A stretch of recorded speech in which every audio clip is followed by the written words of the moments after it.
In that define stage, again, the proximity helps a lot. You need to build up trust, right? If you work with a partner, then this is the stage where you build up trust, you build up a relationship, and this can be built much easier if you have that proximity and you actually see each other and not just via video, but really via personal interaction and you have a coffee together.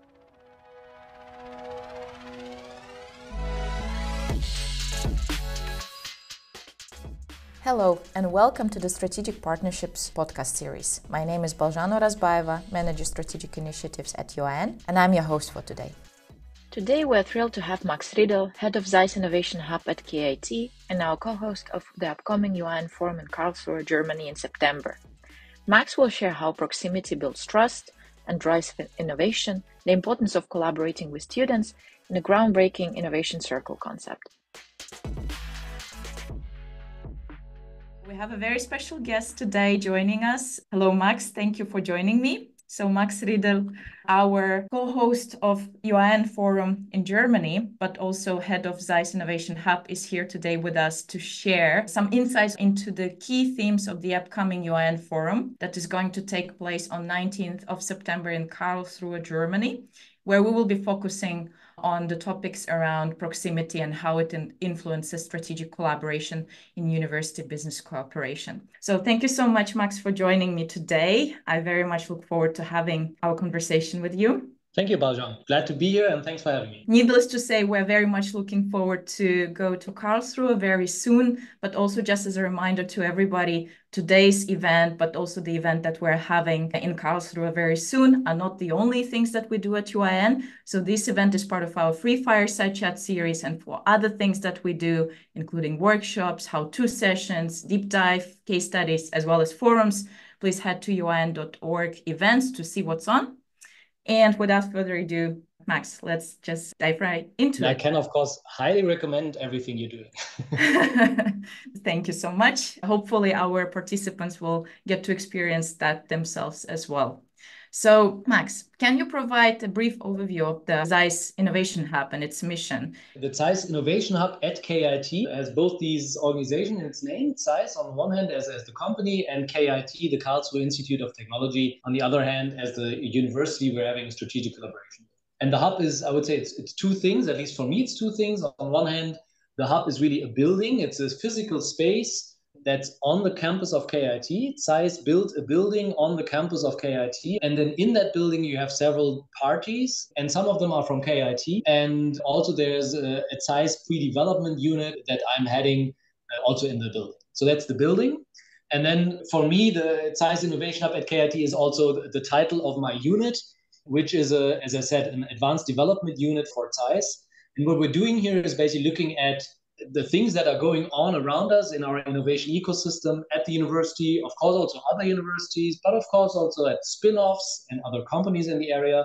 And basically looking at what the future holds and how we can turn this research of today into applications of tomorrow together with our partners. Wonderful. So it would be interesting to maybe dig a bit deeper into the concept of proximity in this particular case. Mm-hmm. So how does this co-location bit actually helps ZEISS to enhance this collaboration with KIT or perhaps with other universities in the area as well? Mm-hmm. Yeah, there are a whole range of ways how this helps. If you start in the early, let's go along, let's say the innovation funnel, right? If you go along the early stages where you say, okay, how do you actually get to new ideas? Typically, you don't do this in your little room, but you get inspired by interacting with others. And there's typically, if you are sitting in corporate headquarters, the way you do this is you go to conferences, you go to specific events, and those typically are then also very much in your focus area of that company, right? So for example, ZEISS does a lot of optoelectronics, semiconductor, and then you would go to semiconductor optoelectronics fairs and conferences and so on. On the other hand, here we get an input from also all kinds of different other areas and areas that are not in our core expertise. And that's really the idea, that we get inspired and that we get input from other areas. And how does this work? There's local events here, there's conferences, there's startup meetups, there are just get-togethers at KIT or in the region, and you meet people. And eventually you meet people that you wouldn't have met at a different event. And it turns out, well, there's some connection and you pick up on that. And then comes in actually the next stage, right? Then it's like from this getting to know each other and ideation you go to a first concept, I also call it of the define stage, where you actually think about what do you actually want to do together. So there's a kind of an area, but now what could be something you want to do there? And in that define stage, again, the proximity helps a lot. You need to build up trust, right? If you work with a partner, then this is the stage where you build up trust, you build up a relationship. And this can be built much easier if you have that proximity and you actually see each other, and not just via video, but really via personal interaction, and you have a coffee together. And then comes the third stage. This is now where you go into a joint development. And again, there it helps a lot if there are actually people from both sides working on this, that they can interact. And for example, if we have a PhD student working in our team on a topic supervised by a supervisor at KIT, well, that PhD can basically work in the morning here. In the afternoon, she goes to the meeting of the chair at the university. In the next morning, she goes to the lab at the university. And in the afternoon, she comes back to us and takes part in a meeting here. And there is a much closer interaction, and you can profit much more from lab, from infrastructure, but also the knowledge of the institute, than if you had a supervision where you see each other only every half a year. Yes, I hear a lot of moments that it's all about creating this human connection, because then when we're closer to each other, it's much easier to build that kind of trust and a relationship.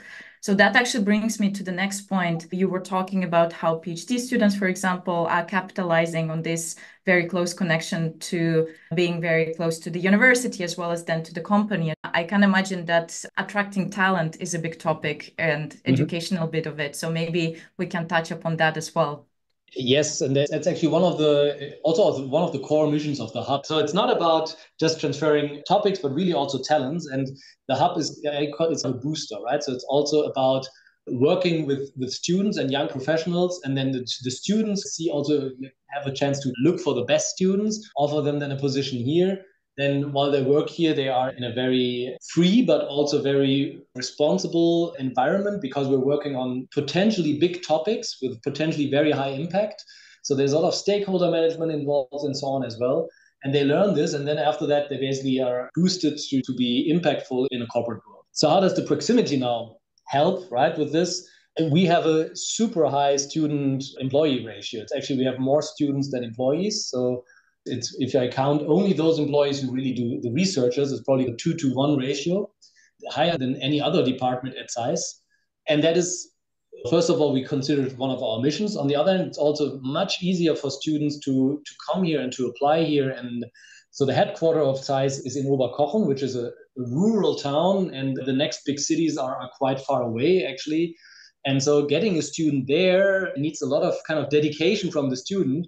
Whereas here in Karlsruhe, where you have 25,000 students at the KIT, and you have other universities around half an hour away, it's much easier for students to say, oh, I'm going to do my internship with ZEISS. And on top of that, it even starts before an internship or a master thesis. We're also involved in education. So we offer courses as part, for example, of a grad school here, which is called Karlsruhe School of Optics and Photonics. And there the students get a first touch with us. And so they even get aware that there is ZEISS at Karlsruhe, and then typically follow something like an internship or a thesis, and then we go on.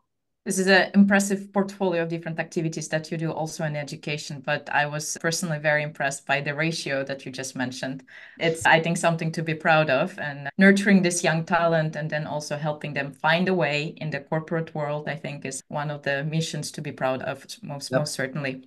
Speaking of those very successful examples and interesting cases, I would like to hear from you some perhaps specific examples of where collocation has led to successful projects and innovations for ZEISS, for KIT specifically as well. Yeah, I have several examples, but let's, for example, go with one on the scouting. Go with several, right, along the whole thing. So the scouting phase, for example, we looked into plastics recycling, and there are different ways how to recycle plastic, and one of them is chemical recycling. It's basically you break down plastic polymers into the monomers, and then you can reuse it again. And typically what you do in such an innovation study, where you go new into a field, you talk with experts in the field, you talk maybe with researchers, you talk with companies involved in that. And then it already gets a bit tricky, right? If you want to talk with other companies, oh, so what does ZEISS want to do in there? And in this case, this was a typical thing. The first thing we do is we see, is there something actually in our ecosystem on this? Is there somebody at KIT doing research? And it turned out, yes, there is actually a chair for, not a chair for chemical recycling, but they have a big research group on chemical recycling and a big test setup. And we could basically, they invited us, we went there, we had a look at the apparatus, at the processes, we talked with them, what are the challenges, and we could get very deep expert insights on a basically just next door, really 200 meters from. And that we often get, right? We find for a lot of things, we find something basically next door. So that's one example. Then if you go further in the project area, there's examples where for example, we have the topic of integrated photonics. So integrating big optical systems on chip level.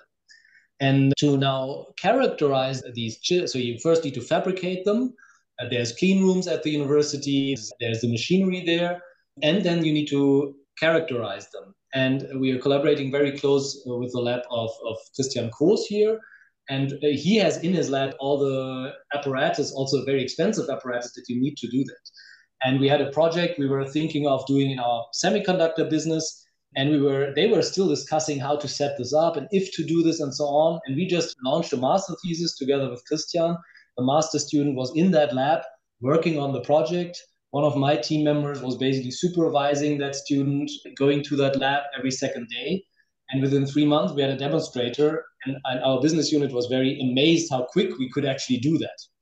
So yeah, there's way we use infrastructure, for example. This is a great example also that basically shows that actually things can get done fairly quickly as well, whereas we tend to always complain of how usually it takes long to get to that point. Yeah, and what's the secret here, or not the secret, but what's the success factor here? I think it's two things. One is, again, personal relation, right? We have a long-standing relationship with Professor Kroos. Some of my team members have done their PhD with him. Again, a talent thing, right? So we recruited the right people with already the existing network at KIT. And the second is we have a master research agreement. So also from the legal side, if we decide to do something, it basically just needs to write down the project plan, and that can be a 2-pager, and all the legal topics around the rights and so on, this is all clear. And you can basically, within, let's say, a week, 2 weeks, you can start a project. This is a perfect segue for me to get into mechanics behind this such collaboration, because the question that I wanted to ask you would be, how do you usually align those goals and expectations? So I guess then the master agreement would be one of the ways to go, but generally when collaboration is at such intense, kind of very intimate level, how do you make sure that everyone's happy? So there are two sides, right? We have basically two stakeholders, I call them, right? There's this university side, and there's ZEISS, really the corporate headquarters, but also the business units. And I always say many people know these horizons in company research. You typically say there's horizon 1, 2, 3. So 1 being the core, 2 being the adjacencies, and 3 being the stuff that's new to the company. So I always argue there's actually in the world, there's a 4th horizon. This is where the universities are typically. This is even beyond where the company has their typical 3rd horizon, right? Because for us, horizon 3 is what's new to us, but typically that's not new to the world. So there's a 4th horizon, and we have to bridge between horizon 4 and horizon 2 when something becomes adjacent. And that has totally different timescales. Horizon 4 is generations of PhDs. Horizon 2 is startup world, fast, agile. Horizon 4 is very high risk, is research, is you don't know if it works. Horizon 2 is medium risk, let's call it, often not very high risk. And we have to bridge that. So we have to basically cater to both. So we have, for example, PhD students in our team. We are also funding PhDs at the university. And at the same time, some people are working basically in these research projects, and then so people from my team or so ZEISS employees, and then realize on this big picture, there's a specific thing where you could go into more deeply and more concretely, and where you then need to spin off something from that bigger topic into a kind of startup. And then we go partially, but with only a couple people from that team into, and maybe also with others, of course, into kind of the startup mode. It's a constant struggle, I can really tell you, because expectations from both sides, you always hear from the company side, you're very slow and you're thinking very long term and you're very unsecure if this stuff you're working on will really come. And from the university side, you hear the opposite. You're like, you think so short term, and then you're a bit risk averse. That's exactly the balance we have to strike. that is a lot of translation work that it seems ZEISS Innovation Hub is doing to merge these two horizons into a common joint one between the two parties. So maybe on speaking of that facilitation and moderation that you do on day-to-day basis, how would you usually facilitate or create that networking or serendipitous moments when you would like to bring together university people, company people, and make them mingle with each other? So of course, on a project basis, this is very specific. This works with steering committees and a lot of stakeholder management in between. But indeed, on the serendipity part, we have, I would say, there's 4 kinds of events or of other activities. So the first one we already mentioned, it's the education. So that's the serendipity on the talent on the student side. And also for that education, we bring in colleagues from ZEISS. So we don't just give that we're not the only lecturers, but bring in colleagues from other ZEISS departments to mingle them. Then the next one is actually connected again there. So we do a yearly hackathon. So this is not really education, but it's attracting people who, for example, think of IT, they don't necessarily, or AI, they don't necessarily think of ZEISS.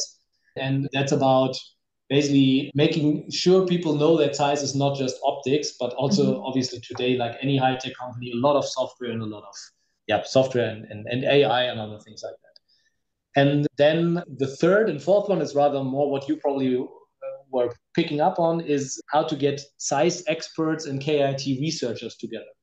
And there, one thing is we have an annual conference. We call it our Partner Summit. And that is exactly every year we do it on a different core topic. We invite speakers from all across the world, from university and from companies. And then, of course, we invite typically like a third ZEISS colleagues and 2/3 external people. And at that conference, it serves 2 purposes. One is the serendipity. The other is also to promote our topics, or to promote these topics that are maybe still in question at the company, because it makes a big difference if you tell people this is important, this is the future, or if a group of external experts, maybe even from other companies and not just universities, say, okay, this is important and we're working on. And then the third part is to really bridge the research gap and not just get people talking and really start activities. We set up a seed fund. We call it the Collaboration Catalyst Fund. And that's basically funding to get ZEISS and KIT research together on projects that haven't known each other before. We give a call for proposals. KIT can give in project ideas. There's a matchmaking day, actually at the same day as the Partner Summit. This is coordinated. And then we fund a small amount, 3-4 projects per year. Our small projects, half a year to a year. And they are supposed to create the spark, that people get to know each other, get trust, and say, okay, this is a partner I can work with, and then engage on their own on larger projects. Very interesting. It's a very well-rounded approach that way, so that you can also, not only through the events, create those kinds of interactions, but also through those learning innovation interventions, so to say. So yeah, thank you for sharing. I see that there's a question from the audience, which I think is quite interesting and would be great to address it. So, Max, you mentioned that sometimes there is this ongoing tension between university and industry goals, and you said it yourself, it is quite a challenge. So how do you resolve those in practice? Maybe if you can give us an example. So is there a set of existing policies, for example, that you have in place? How would you govern those kinds of tensions or ongoing relationships? Yes, so I think it's not just government, but it's to the government part. So the way we do it is we have a high-level steering committee that governs the partnership between ZEISS and KIT, and that's actually including a board member of ZEISS and the president of KIT. And so there's basically highest level commitment to the partnership. And there we report basically on the ongoing joint activities. And typically if we don't get a veto, then we say, okay, this is apparently it's good, and we continue with that. On top of that, we have our core topics. So, for example, robotic assisted surgery or the integrated photonics that I mentioned. And for those, we also, and I have to admit, we're just setting those up. So we don't have much experience with that, but we are now setting up more topic specific working groups, we call them, right? Where we try to get away a bit from the individual project. So, for example, in medical robotics, we had projects with 3, 4, 5, I don't know, different KIT institutes, but they were a little bit independent of each other. One was about haptic feedback, another one was about AI modeling, a third one was about soft tissue simulation. But now we try to bind them together more in a joint, we call it innovation circle. On that innovation circle, medical robotics, where experts from ZEISS, not just from the hub, but also from our business unit, for example, with us and with people from KIT together form a kind of steering committee, and they together look at roadmaps and look at what's out there in the future and what's there on conferences, and together shape projects. But I have to admit, this we're just starting. I should also say we've been just around for 4 years, so we are still also developing a bit. I think on that, actually, there is another interesting question that I would, again, like to address together with you. By the way, many of those questions we will also be discussing at the forum, so hopefully many of you can join us. But now back to the original question. In your opinion, was the motivation of KIT to say yes to a company basically popping up on the ground next to the campus? Was it a long process to get that acceptance, so to say? And also, did you, as ZEISS, also looked into other alternatives in terms of where to put an innovation hub next to which university, so to say? I don't think there was much question about acceptance. So KIT is a very, let's say, industry-friendly university, right? They used to work with industry. And so I think it was more like that they were very happy that there was this thought of doing this. So it was not like they had to accept that we're suddenly there. It took a little bit probably also of rights management that we have a ZEISS building on KIT ground. But I think the key success there is basically, again, very high level commitment to it. So the idea was basically developed between the KIT leadership and several professors at KIT and our CEO until 2020, Michael Kaschke. And so we basically had the commitment from ZEISS side, from the CEO himself, and from KIT, from the president. And then they made it work, right? Did they look, or did ZEISS look at other universities? I have to admit it was before my time, so I can't tell you how systematic this was done, but certainly. But there's always, of course, a balance between the relation, and it's not something like you say, okay, we want to build a hub. Let's just look at the best universities in the world. Aha, this one fits. Let's build a hub there. It develops from a long-term partnership and then the right moment and the right people. So I would say, yes, certainly one looked at alternatives, and we actually have also a second hub in TU Dresden, but it certainly wasn't a mechanistic process where you tick boxes. In the end, the KIT fell out. Yes, it's a very long process, and I hear there is a lot of history there as well, long-standing, very impactful collaboration that has been basically happening for years and years. So as far as I know, again, this was before my time at ZEISS, but the first discussions on that were 2014, something like this, 15. And then the building was built 18, 19, 20 or 1920. And then I was hired 19 and we started with this in 2020. So 5-6 years between the first idea and then actually making this work. Which by the way, for a university is still pretty quick. I'm amazed. I was about to say it does actually sound very accelerated process that way. But yeah, thank you so much for giving us a bit of a history and flashback into how it all started. Maybe just in the interest of time, because we're running out of it, unfortunately, I would like to ask you, what is it that you're most looking for when it comes to the upcoming forum? Because collocation is the topic that we will continue exploring together. Yep. So Max, what is it that you would like to maybe share with our attendees today? Yeah, so what I'm really looking forward is an open discussion atmosphere. This all sounded now like it was all super planned out and we're doing everything great, but of course it isn't, right? We are also struggling with a lot of things. And I'm looking very much forward to exchange with other really experienced experts on the topic who have probably exactly the same challenges, exchanging with them how they approach this. And what I always value about the UIN conferences is this open atmosphere, and it's not political. People openly speak about those challenges. And I also hope, of course, to learn from the speakers, but also the panel discussions and the discussions, some other aspects, some ideas we could implement here and share some of our ideas. Right? Wonderful. Thank you so much, Max. We apologize that we weren't able to address all of the questions, but then again, this is just the beginning of this big conversation that we are hoping to continue in September in Karlsruhe. So we hope to see as many of you as possible there. And Max, thank you so much for sharing your insights today with us. And again, we can't wait to come and visit you very soon. Thank you. Thank you, Baljam. And I can't wait to receive you and see you all in person. Wonderful. Thank you so much, everyone. Thank you for listening to today's discussion. Follow UIN on LinkedIn, and if you are enjoying our podcast, make sure to subscribe, rate, and review in your podcast platform of choice to help other people find this content too.